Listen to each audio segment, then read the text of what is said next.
Hey guys, please don't forget to write your name on your paper before you even get started.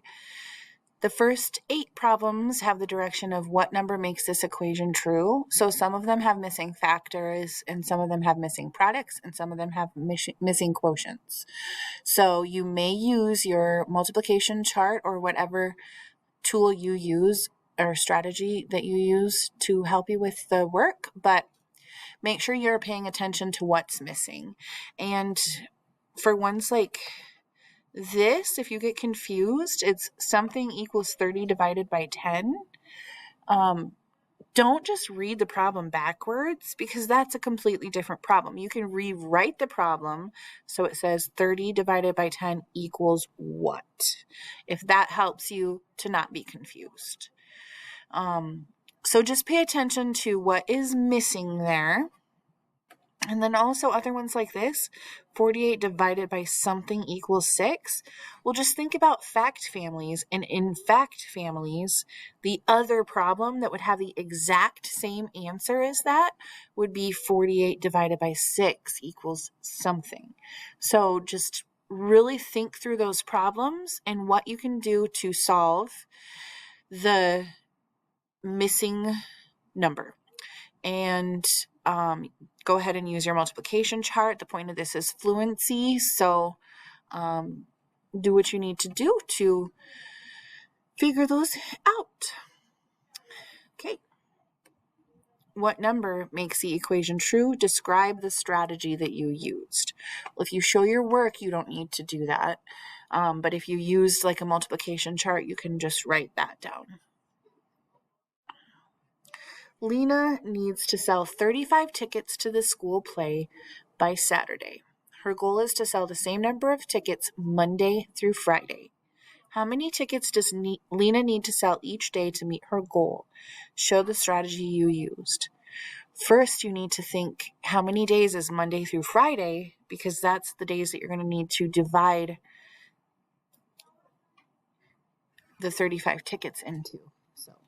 How many days is it? Monday through Friday, and then divide the 35 tickets equally between those days.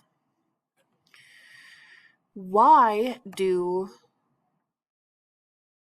are ghosts such bad liars? Because you can see right through them. How can you decompose 5 times 9 to find the product? Circle all the correct answers. So there are 4 possibilities here.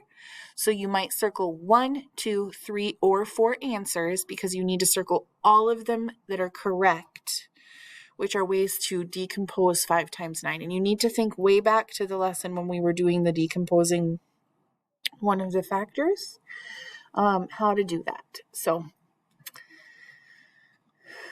if you're decomposing the 9, what plus what equals 9?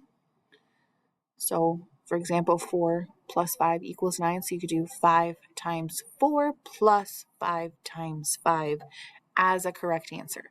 Check all of these 4 out and see if they are correct answers. 13, STEM connection. Malik, our little laser guy, Malik needs to use 1 laser for every 10 square feet of floor when designing a museum security system. How many lasers does Malik need for the room?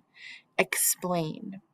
You can explain by using a equation and solving and showing your answer. And you can also use words to help explain your thinking behind that if it's helpful. So every 10 square feet, he needs 1 laser. Extend your thinking. John needs 2 yards of fabric for each banner. John uses 16 yards of fabric to make the banners for school. He hangs the same number of banners in each of the 4 hallways. How many banners does he hang in each hallway? And the reflect. How can you explain how to use multiplication and division strategies to recall facts? Math is my also, of course, the reflect is optional as always, but it is always good to reflect on your learning. So even if you just think about that, how can you explain to use multiplication and division strategies to recall facts? If you just think about that, then you're reflecting on the lesson and all of the learning that you just did, and it's really healthy for you, and it kind of helps solidify all of the learning into your brain, and it's really good for you, even if you just think about it. Math is mindset. How did you and your classmates help build a safe classroom culture? Something good to think about. And if not, if you haven't yet, how could you? Like and subscribe.